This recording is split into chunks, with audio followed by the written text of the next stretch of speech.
So Panama, of course, in Central America, it's the country that connects the Central America to South America.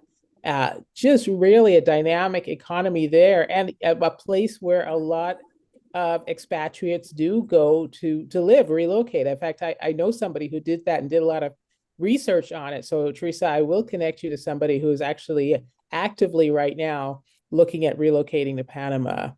But yeah, it's definitely an area. I think there's a lot of information based on what she's been saying. There's a lot of information for people that are interested in going there. And I think it's one of the things, given the current climate, and I know a lot of people are super discouraged, but at the same time, you have what we've always said at Black and Global is your marketplace is the entire world, and your community is all over the world, and your customers are as well.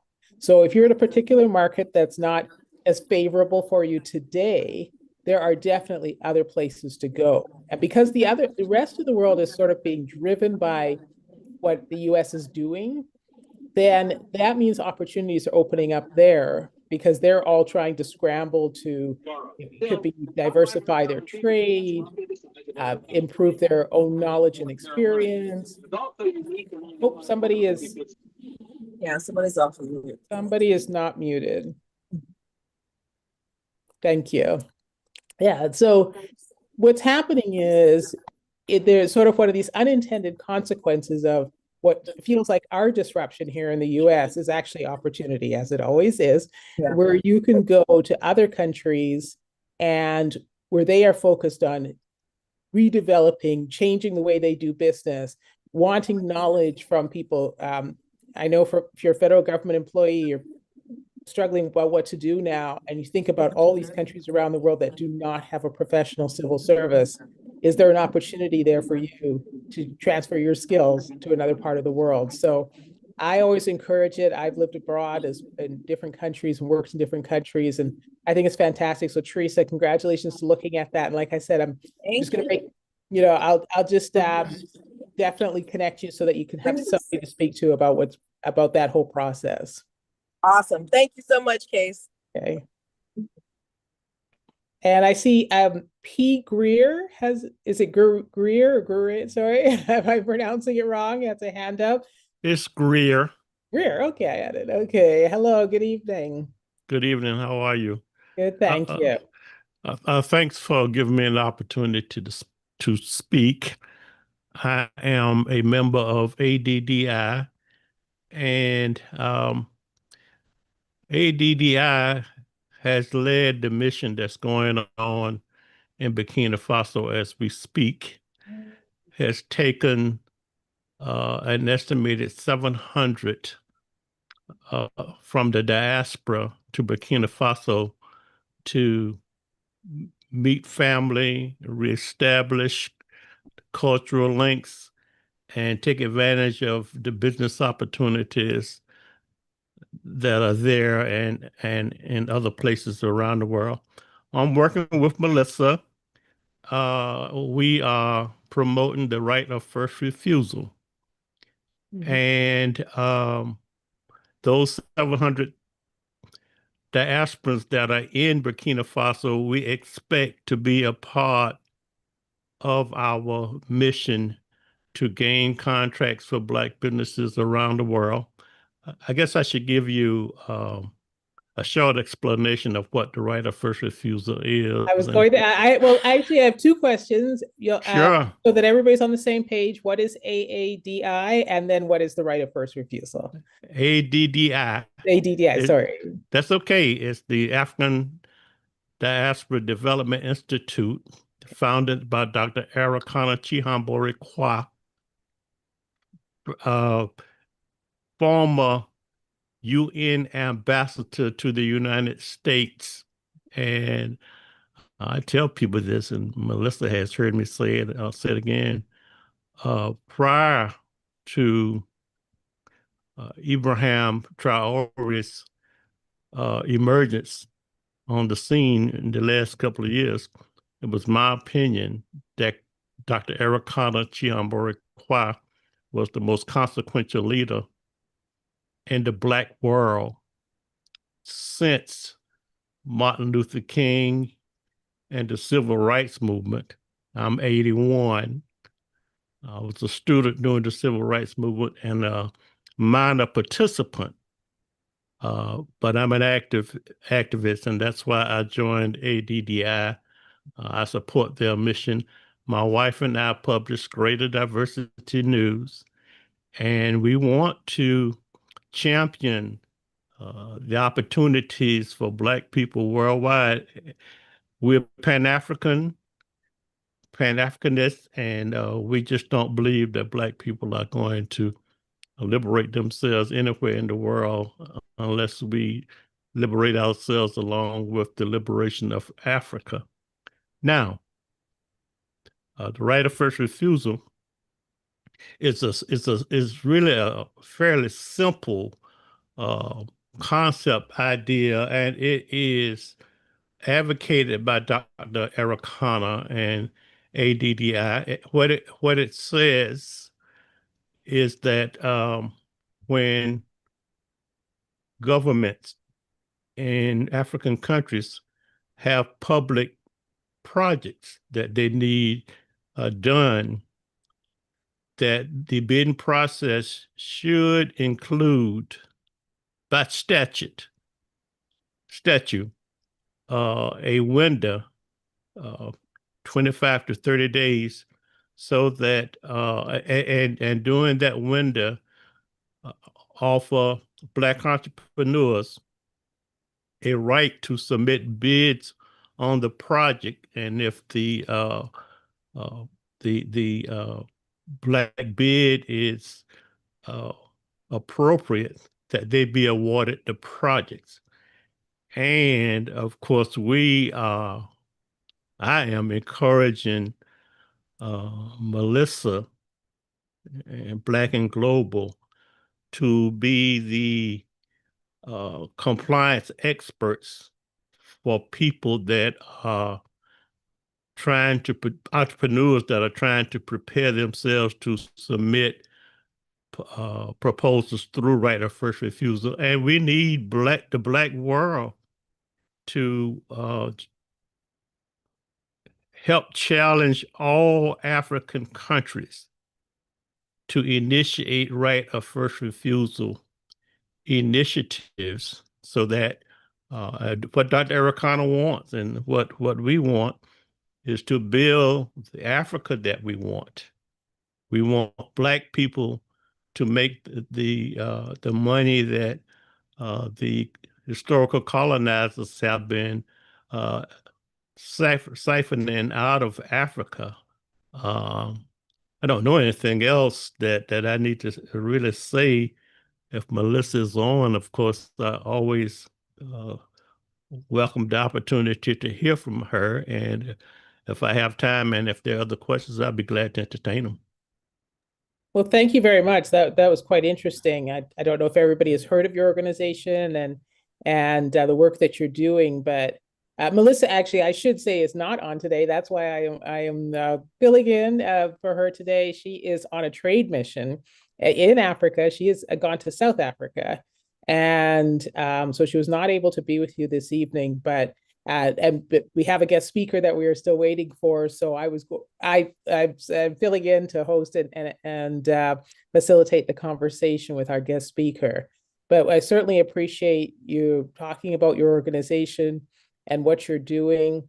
I think it is really a realization that people have come to perhaps every decade to say that Africa has to stand on its own, but it gets more imperative every year that the continent and the countries in the continent really do develop and stand on their own, because the world is changing very quickly, and there's no more time to say, well, there's no more time to be a poor developing country. It's time to move forward, to make the investments, to grow the education and skills of the people on the continent, and to really live up to a potential that's been there, since the beginning of time.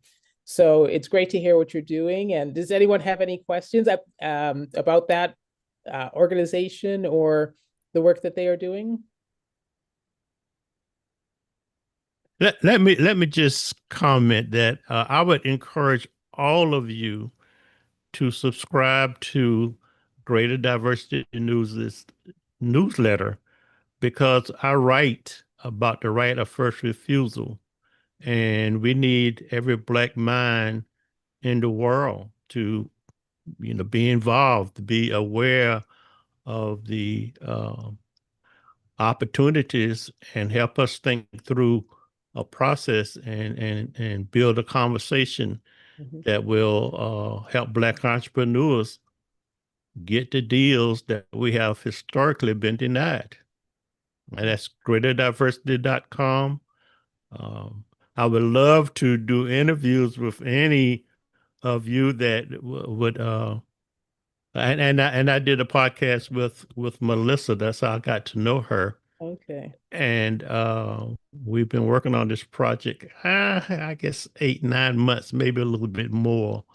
But the bottom line is we all need to be aware of the opportunities that are available for entrepreneurs in Africa, and we all need to be involved in trying to develop strategies and processes that will allow us to take advantage of them. And lastly, I don't know if I said it or not, but my camera is not working, Okay. so There is uh, a request for you to put your contact information and the links to your organization in the chat. Are you able to do that? I am That would be great. okay. Yes, and then so I think people are requesting for you to share the information. So whichever links you'd like to share with people where they can go and look and learn more, and then perhaps if somebody wants to speak to you directly, if there's an email that where they can reach out to you and just to contact you directly. And you said you wanted to interview people. So are you would that Yes, you want to interview the founders and CEOs of Black-owned businesses? I want to interview people that want to be a part of the economic liberation of Africa. Okay, all right. That's that's very specific. Yeah, all right. So if you want And, to be and part of the economic liberation of Africa, you can reach out and have a I'm putting conversation. my information in the chat, and there I have a contact form um, on my website where a person can Okay. actually apply to be interviewed or to um, be a podcast host or anything else. We just need Mhm. Black people to come together and join forces to do what we're talking about, why we and do what we're here to do. Yeah. So I will ask the question that maybe the more controversial question that people might be thinking of, but of course, is I'd like to know what the response has been from the governments in Africa, if you have that, and Sure, especially the governments that have let's say, non-Black minority groups. Uh, I can answer yeah, you. go ahead. Um, there are presently about 5 African countries that are initiating right of first refusal programs. Okay. However, the African Union is well aware of the right of first refusal.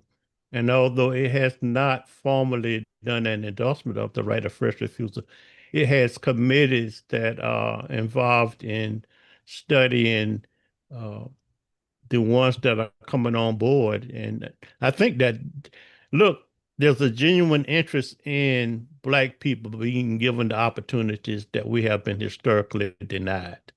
And it's all over Africa. And I just think it's up to us to sort of dial in to what I'm talking about. And um, that's really one of the reasons I'm doing my newspaper because the right of first refusal is the number one content issue that I'm addressing. Okay. And so obviously we've been in this situation well over 400 years with exploitation, etc. And we're not going to get out of it overnight. But we are in a situation now here in America where we have to have an option. And Africa, to many of us, is that option. So I don't know if I can give you a whole lot more detail, but I Yeah, can no. guarantee you, if you go to my website and you search my name, then I may have 10, 20, 30 articles that address various aspects of what it is that I'm talking about. And I'll put my email address. Yes, your name, your full name and email address as well for those who want to have a look. And I should say, just welcome again to everybody who's joined and joining us, coming in this evening. I'm Case Lane, and you are at the Black and Global webinar. Melissa is away; she is on a trade mission to South Africa, so I am filling in as host tonight for our interview with our guest speaker, Curtis Smith. Curtis is the founder and CEO of the Africa Tourism Union, and he is in Burkina Faso. So we are still waiting for him to join us. Unfortunately, I don't know if he has been in contact with the team, and maybe he's delayed somehow. But so I asked while we were waiting if there is any other information that anybody wants to share with the group, any topics you'd like to discuss or questions that you have, just let us know. And Peter Greer has put in his information now in the chat. He was talking about the work they are doing in actually the way you put it work, I was going to say it's the economic liberation of Africa. So they are working on the economic liberation of Africa, and he was telling us about that background, and he put his information in the chat. So thank you for that, Peter. Really appreciate it. And I know some people have just joined. If you do have any questions, for anyone in the group or in general, you can just go ahead. You can raise your hand or you can put it in the chat. We'll keep an eye. And we will continue to wait. I don't know if the team has any update from our guest. Any news?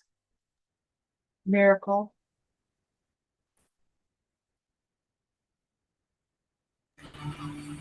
Yeah, I texted Case already, but he's not responding at the moment. And I know it's past 12 a.m. for him, but I'm still trying to contact him. Okay. And maybe we can just continue with the Q&A while I try to reach him. Yeah, absolutely. And maybe what else I can do is at least show you what we're going to talk about. I can bring up his website, and let me see, I should be able to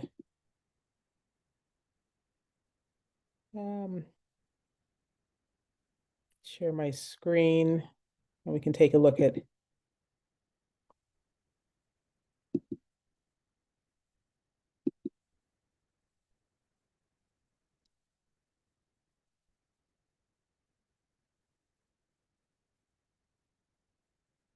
let's see. Are we on his page? No. I think you're seeing when I have multiple screens open, I have to put it on the right one for you to see it.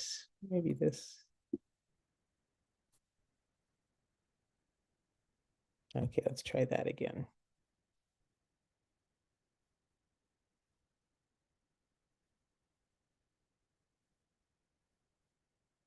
Okay, so I think you can see it now. This is the Africa Tourism Union screen. Everybody can see it? Yes? Yeah. Yeah, okay. I see it. All right. Yes. Okay, wonderful. So Curtis is I mentioned, as I mentioned, is the founder and CEO, and you can see that they are an organization that is focused on coming home. The motherland is calling you home. The investment, trade, and tourism. So those are three words that I love to hear. And I think as entrepreneurs, we're always looking for investment opportunities. We are looking for people to invest in our businesses. We want to export our products and services around the world. And then, of course, when we're making our millions, we want to take a break every now and then and go on a holiday. So I think this is just a great combination that they've put together here. You can go onto their website and you can watch the video. It's really cool to see. I think one of the things that's happening is, of course, everybody has a very much their own media these days. So nobody's looking at the same thing. So if you follow African business and you follow African investment, you have to do it proactively. But you can find a lot of great videos on places like YouTube and see just what's really going on, see the development that's taking place, the investment that's taking place, the excitement around there. It's a young educated, active population, lots of entrepreneurs, and really just this awareness that it's time, it's Africa's time. So looking at organizations like this one and others that are out there, you can see, so they are focused on investment opportunities for the promise of a new dawn in Africa, trade partners for every resource you can think of, and tourism. So Africa beckons. If you have not been, there's a lot of places to go in Africa. So I don't want to, I know a lot of people generalize and say, oh, I went on a trip to Africa and they don't know which country they were in, but there's a lot of different countries to go to and a lot to see and so many opportunities. So, and you can see here a lot of different organizations that they are aligned with. And this is another thing, as you're looking at their website, take a look at some of these other organizations as well. If you're interested in Africa and what's going on, it's really, there's so much happening and you can join their mailing list. So I just wanted to point out what the organization is, what their mission is, and you can go through the website yourself. I won't read everything, but it's important to have an idea. What I wanted to ask Curtis is really how he got to this point, because I think there's a lot more people being so active in looking for they're creating their own opportunities. So they see that there's something going on, and then they're creating their own opportunities by creating organizations like this and like Black and Global. If you know Melissa's story, and you know how she was, way back, I don't know how, I can't even remember how many years it's been now, but when she started just as somebody with an interest, she's got a global worldview, she's international tax lawyer, working with businesses around the world and not seeing Black-owned businesses at the table and starting to ask those questions like, where are we? And somebody turning around and saying to her, well, maybe there's a role for you to bring more Black-owned businesses into the global economy at the highest levels. And that's what started her down that path. And of course, it's been wonderful to just see the interest and the opportunity that's available. So there are so many organizations like this now that are focused on bringing Black-owned businesses globally, US businesses, Black-owned European businesses, Black-owned Canadian businesses, tying in with Africa and the Caribbean, and actually building the economy that should have been there all along, but and using the tools that are available now, with what's happening with technology, a lot of this work can be done faster, can be much more productive and efficient.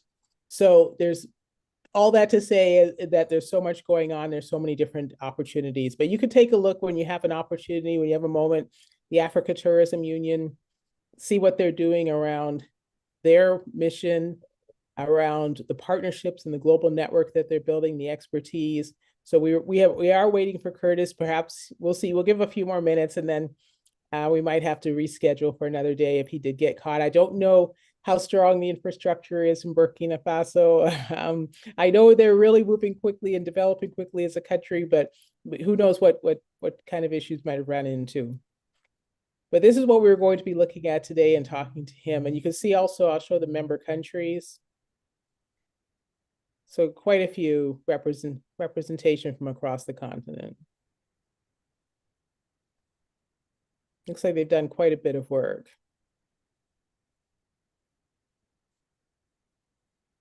Okay, so any questions about, and then investment, because we definitely wanted to ask about the money. I know everybody's thinking, where's the money coming from? So this is still, there's a lot of focus on certain parts of the world, maybe not as much focus on Africa, but there are people that are interested. And we talk about this at Black and Global in the past many years about the different investment, venture capital funds, private equity funds that are actually taking a look at making real investments in Africa, investing in businesses. That's what you want to look for, because we know the sort of historical, investing in health and welfare, which of course are absolutely critically important. So the money that's spent on health initiatives, water, sewage treatment, preventing diseases, all of that is absolutely critical.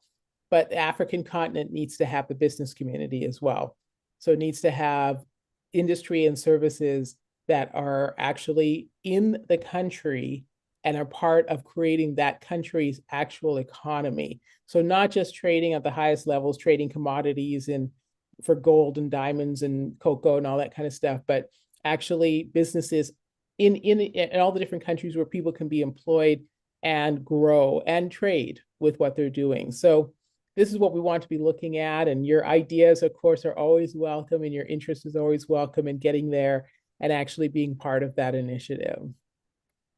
So any questions? No? Okay.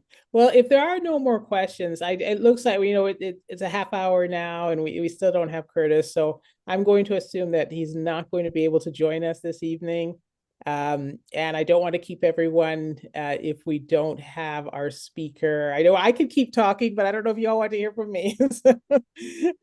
So if we don't have any other questions or any other comments or information that other people would like to add, then I think we will just have to see if we can reschedule our speaker for another webinar night.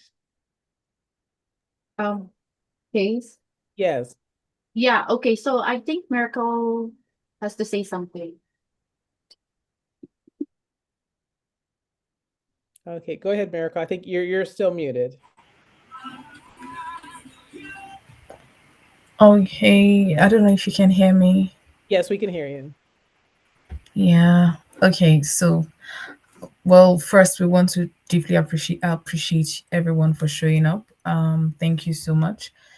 But yeah, technology can be very funny sometimes. We're still trying to reach Curtis. We will try to reschedule for another time if we're still not able to meet or reach him before the end of the webinar.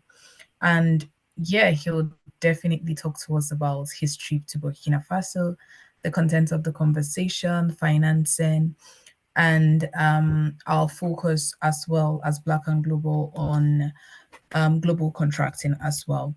So just to reiterate what Keith had said earlier, for those of us that joined in a little bit later, specifically, Keith had talked about our webinar. I'm sorry, our summit, which is coming up next month, and the summit is focused this year specifically, it's focused on global contracting, and the goal is we want to get as many Black businesses as possible to come, hear from very notable speakers that understand doing business in Africa and doing business in other parts of the world as well. And the likes of Curtis would still be there for the summit as well, but he'll be talking about global contracting, what he does, how he does it. And then we would also have, we're hoping to hear from the likes of Dr. Arikana as well. I mean, Pigre had spoken about ADDI and the work we're trying to do with ADDI. We will be giving a lot of context to that during the summits that we're going to be having. And our goal is to get everyone, as many people as possible, to get them to jump in front of a contract opportunity, to deliver on a contract opportunity. We don't, well, in Africa, it could be in Africa, it could be in any part of the world. But for now, our core focus is in Africa.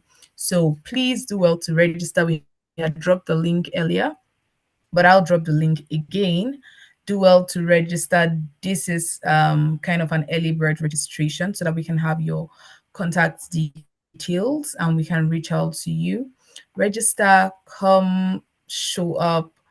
Let's do this for Black businesses, for Africans, as well as for Black people generally, the Black community generally.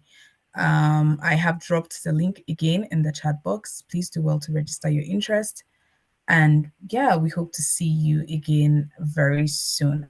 And once again, apologies for our speaker not showing up, and we keep trying to reach him. Hopefully, maybe we can even do a pre-recorded session and make sure to send that to you guys. Thank you very much. Yeah, thank you, Miracle. Appreciate that. And everyone can see the link to for the summit is coming up in a couple of weeks. I also see a couple of comments remembering some of the things that are going on in the world right now. I see just a shout out of prayers and safety for brothers and sisters in Sudan, where there's extreme levels of violence. If you are paying attention to what's happening there, it's really quite devastating. And I had mentioned the Caribbean a couple of times, and I must say, you know, with the hurricane that hit Jamaica, it hit Jamaica, Cuba, Haiti, Dominican Republic, Bahamas, but I think Jamaica was probably the most heavily hit. And of course, I believe, you know, we get, depending on what news source you look at, you'll see what's happening there. But remembering, of course, the people in the Caribbean that just faced the hurricane, and whatever we can do to help them recover is always very important, very helpful for them. And so in terms of it's the broader community, it's always a big community. We're talking about Africa, the Caribbean, and the people of African descent all over the world. And if you stay in touch with it all, thank you so much, you know, for attending tonight for Black and Global. We hope to see you at the summit. We hope that everyone, the link is in the chat, so you can go ahead and register for the summit. And on behalf of Melissa and the entire Black and Global team, again, our apologies. We're sorry that our guest speaker could not join us. We don't know why yet, but hopefully we will be able to have him in a session, in an interview, so that we can get more information from Curtis. I did see a question about whether or not the site has information about living abroad, and the African tourism site, African Tourism Union site. I did not see information about living abroad, but that's a question we could hold that to ask Curtis when we do have him there, or you could reach out to them directly. You can go to their website and reach out directly to see if they have more information about that. So unless, are there any lingering questions anyone has? Okay, not seeing any. Thank you again so much for joining the webinar tonight. We hope to make up the time with our guest speaker we'll have at some point in the future, and we hope to see everybody at the summit. So thanks very much to everyone. Have a good evening.